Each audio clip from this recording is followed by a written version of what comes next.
Hello guys and welcome to Textbook Super Coaching for CSIR NET JRF Chemical Science Exam। और मजेदार concept और धमाकेदार questions की series के अंदर आपका स्वागत करता हूं। और आज हम लोग निकालना सीखेंगे, फाइंड आउट करना सीखेंगे पैकिंग एफिशिएंसी को। बहुत इंपॉर्टेंट और बहुत इजी टॉपिक है ये, और आपके एग्जाम्स के अंदर यहां से काफी सारे क्वेश्चंस आते हैं। मैं आपको आज PYQs दिखाऊंगा जो CSIR नेट के अंदर आपसे पूछे गए हैं इस पर्टिकुलर टॉपिक से। ऑफ कोर्स पहले हम इस कॉन्सेप्ट को सीखेंगे, उसके बाद आपको उन कॉन्सेप्ट को अप्लाई करना है जो आपके पास CSIR नेट में क्वेश्चंस आ रखे हैं, उनके ऊपर आप कॉन्सेप्ट को अप्लाई कीजिएगा और अपने आंसर्स को आपको नीचे कमेंट बॉक्स में कमेंट करना है। वीडियो आपको अच्छी लगेगी तो वीडियो को लाइक भी करना है, चैनल के ऊपर है चैनल को सब्सक्राइब कर लो। और अब स्टार्ट करते हैं अपने इस मजेदार कॉन्सेप्ट को ऑफ पैकिंग एफिशिएंसी। तो स्टार्ट करता हूं इसको मैं बिल्कुल इसकी बेसिक डेफिनेशन से, है ना। कुछ लोग इसे एटॉमिक पैकिंग फैक्टर भी बोलते हैं, राइट। पैकिंग एफिशिएंसी को कुछ लोग एटॉमिक पैकिंग फैक्टर भी बोलते हैं, जिसकी शॉर्ट फॉर्म क्या हो जाती है, APF, right. APF atomic packing factor. Generally मैंने यहां पर लिखा हुआ है 3D, बिकॉज मैं यहां पर 3D में कैलकुलेट कर रहा हूं। आप चाहो तो 2D के अंदर भी कैलकुलेट कर सकते हो। 2D के ऊपर से भी एक बार आपके एग्जाम में क्वेश्चन आया है, लेकिन अगर 3D समझ में आ जाएगा तो 2D वाला तो आप अपने आप से ही कर लोगे। तो क्या होती है इसकी डेफिनेशन एटॉमिक पैकिंग फैक्टर की? तो mathematically it is defined as volume of atoms present in a unit cell divided by volume of the unit cell. इसका मतलब क्या है सर? इसका मतलब ये कि मान लो कि आपके पास कोई एक यूनिट सेल है, राइट। आपके पास कोई एक यूनिट सेल है। आप सभी लोगों ने क्लास 12th में पहली बार चैप्टर पढ़ा था सॉलिड स्टेट, और उस टाइम पे भी काफी इजी लगता है बच्चों को, ज्यादा मुश्किल चैप्टर है ही नहीं है, बहुत सिंपल सिंपल यहाँ पर बातें हैं। तो आप सभी लोगों ने प्रिमिटिव क्यूबिक, आप सभी लोगों ने फेस सेंटर्ड क्यूबिक, आप सभी लोगों ने बॉडी सेंटर्ड क्यूबिक, इस टाइप के कुछ यूनिट सेल्स पढ़े होंगे, राइट। तो ये वैसा ही आपके पास क्या है, एक यूनिट सेल है।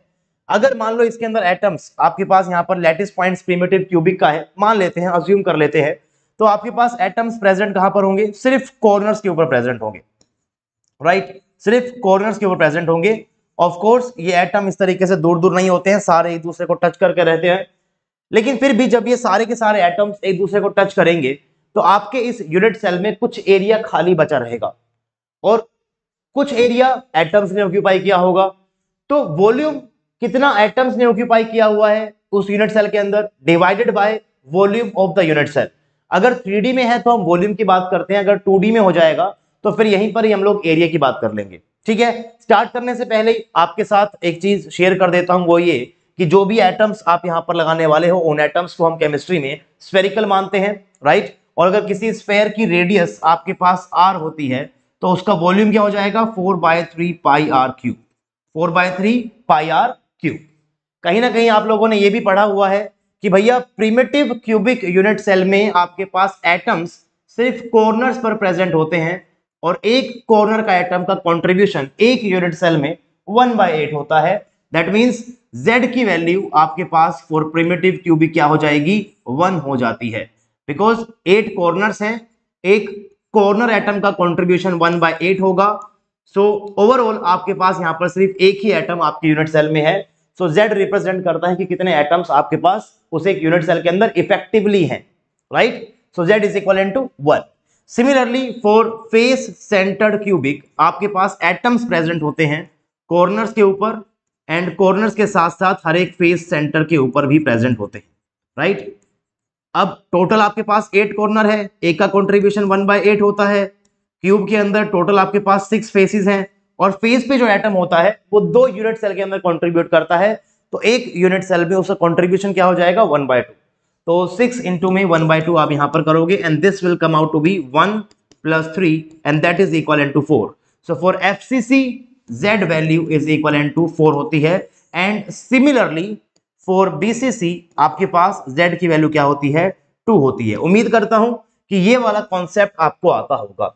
अगर ये वाला कॉन्सेप्ट आपको आता है तो APF में कोई दिक्कत नहीं आएगी, एटॉमिक पैकिंग फैक्टर आप बड़े आराम से निकाल पाओगे, बिकॉज मैथमेटिकल डेफिनेशंस आपके पास ऑलरेडी हैं।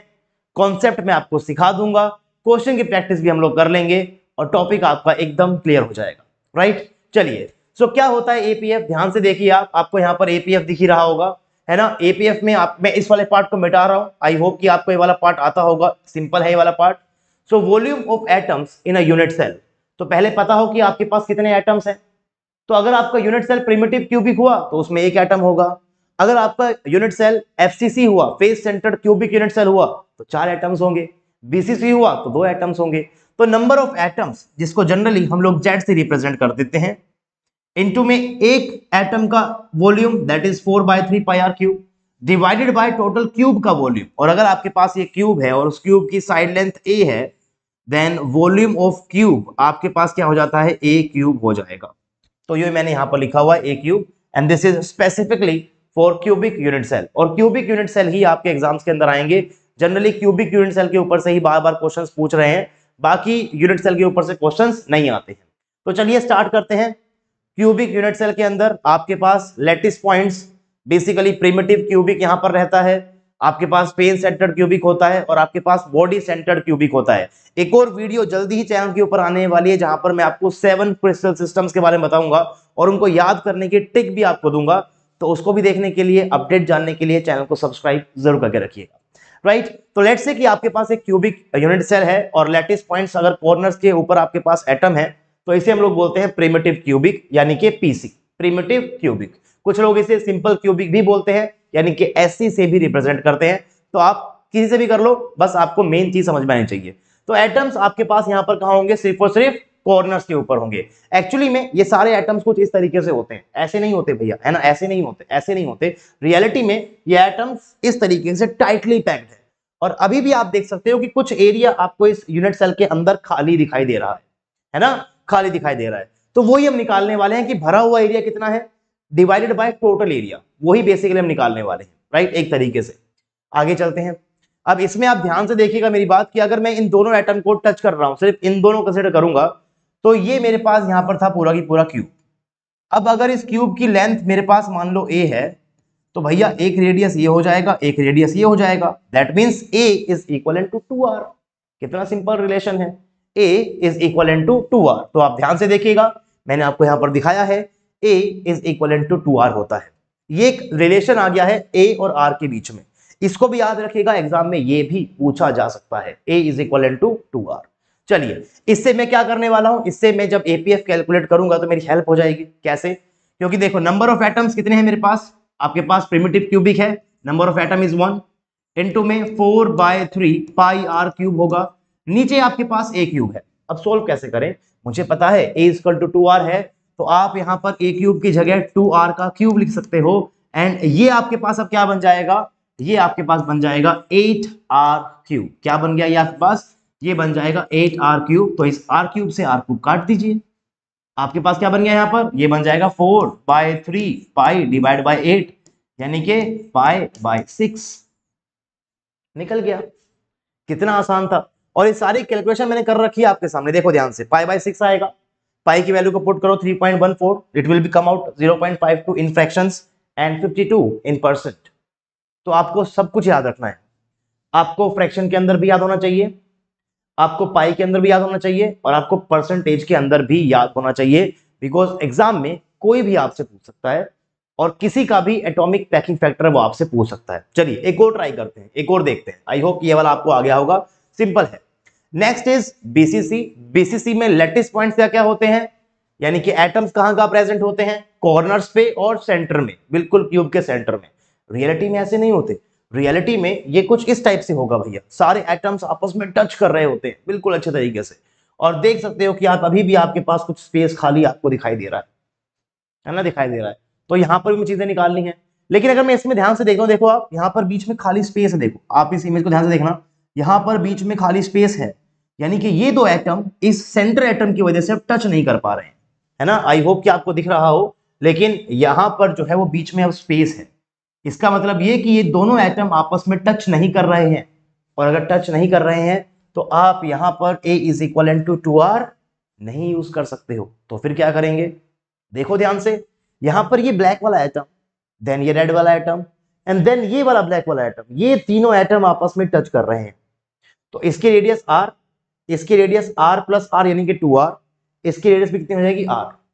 बिकॉज लैटिस पॉइंट्स में सेम टाइप के एटम्स रहते हैं, ये आपको रेड कलर का दिख रहा है, बट एक्चुअली में जो एटम कॉर्नर्स के ऊपर है वही सेंटर में भी है आपके पास। तो जो रेडियस इसका होगा वही रेडियस इसका होगा।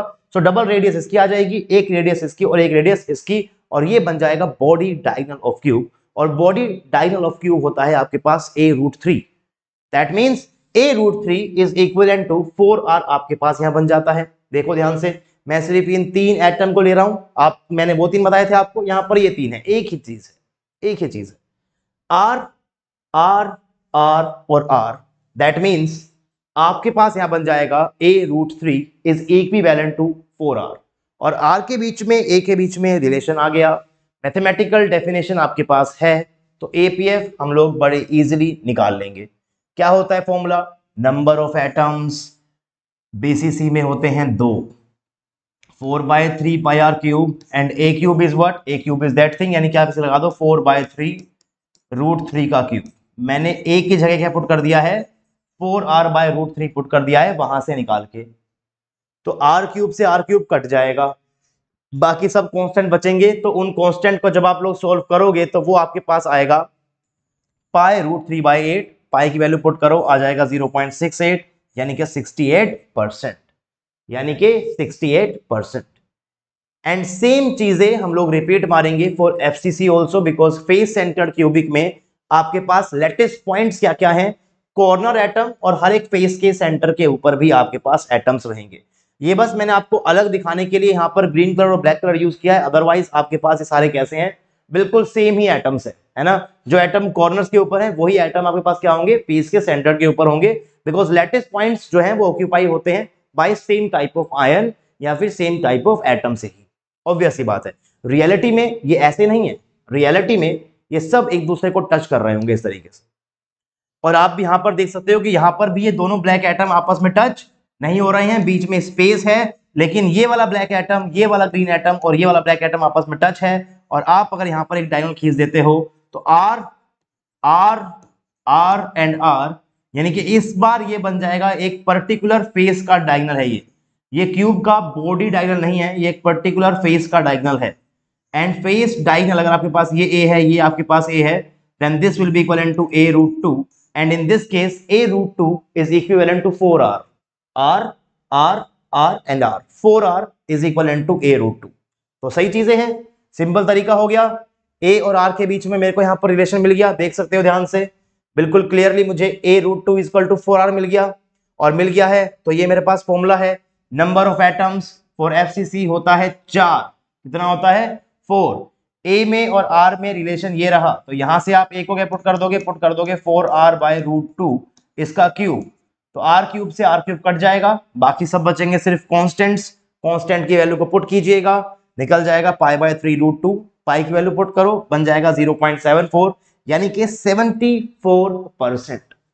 तो बेसिकली क्यूबिक यूनिट सेल में आपके पास जितने भी लैटिसेस प्रेजेंट हैं, चाहे वो प्रिमिटिव क्यूबिक हो, फेस सेंटर्ड क्यूबिक हो या फिर बॉडी सेंटर्ड क्यूबिक हो, है ना। क्यूबिक यूनिट सेल में सिर्फ 3 ब्रेविसेस लैटिसेस आपके पास पॉसिबल है, तो तीनों को आपने यहां पर देख लिया है। हालांकि इसके अलावा डायमंड वाला भी यहां पर पॉसिबल होता है, उसकी भी हम लोग चर्चा करेंगे, लेकिन अभी हम लोग सिर्फ 3 को पढ़ रहे हैं, बिकॉज क्वेश्चंस आपके पास इन तीनों के ऊपर से ही आते हैं, राइट, इन तीनों के ऊपर से ही आते हैं। तो समरी क्या है भैया? समरी ये है कि हमने पढ़ा कि FCC में आपका a√2 बराबर होता है 4r के, BCC में आपका a√3 बराबर होता है 4r के, फॉर सिंपल क्यूबिक और प्रिमिटिव क्यूबिक में आपके पास a बराबर होता है 2r के। जो आपका APF है यानी कि एटॉमिक पैकिंग फैक्टर है, पाई के टर्म्स में वो यहां पर आएगा π/3√2, π√3/8, π/6, एंड परसेंटेज में क्या हो जाएगा? 74%, 68%, 52%। अब ये जो परसेंटेज है, this is basically the volume occupied by the atoms. Atomic packing factor, कितना तरीके से वो एटम से पैक है, तो ये ऑक्यूपाइड परसेंटेज है। तो अगर मैं इसको माइनस कर दूंगा 100 में, तो क्या निकलेगा मेरे पास? 26। तो ये क्या बन जाएगा? खाली स्पेस। और खाली स्पेस हम क्या बोलते हैं? वॉइड्स बोलते हैं। So these are what? These are basically void space, these are void percentage. तो जिस तरीके से ये 3 होते हैं, वैसे ही आपके पास एक डायमंड क्यूबिक यूनिट सेल भी होता है। इसको भी आप प्लीज याद रखिएगा कि इसके अंदर आपके पास जो R और A का रिलेशन है वो कुछ ऐसा होता है, 8r is equal to a√3, यानी कि इसका डबल, है ना, इसका बेसिकली डबल हो गया है। पर 4r में क्या हो गया है? 8r हो गया है। ज्यादा कोई खास डिफरेंस नहीं है। दिस इज √3/16, यहाँ पर √3/8 था तो ये बन जाएगा √3/16 and now this is 34% and खाली स्पेस कितना है आपके पास 66%। तो अगर आपसे कोई पूछे कि सबसे ज्यादा भरा हुआ ब्रेविस लैटिस कौन सा है इन चारों में से, तो आप बोलोगे भैया FCC, बिकॉज 74% भरा हुआ है। अगर आपसे कोई पूछे कि सबसे ज्यादा खाली कौन सा है, तो दिख रहा है आपको डायमंड क्यूबिक, है ना, कितना 66%। लेकिन अगर सिर्फ इन तीनों में कंपेयर कराए तो सबसे खाली कौन सा है आपके पास 48% वाला, यानी कि प्रिमिटिव क्यूबिक। अगर इन तीनों में कंपेयर कराए तो, अगर चारों में करवा रहा है तो उस केस में तो ऑफ कोर्स 66 वाला हो जाएगा। अब क्वेश्चन कैसे आते हैं, तो क्वेश्चन कराता हूं मैं आपको, है ना। एक क्वेश्चन ये रहा, देखो CSIR नेट जून 2012 का, काफी क्वेश्चंस लेकर आया हूं आज और वो आपको करने हैं बिकॉज सिंपल और बिल्कुल डायरेक्ट क्वेश्चंस है, ठीक है।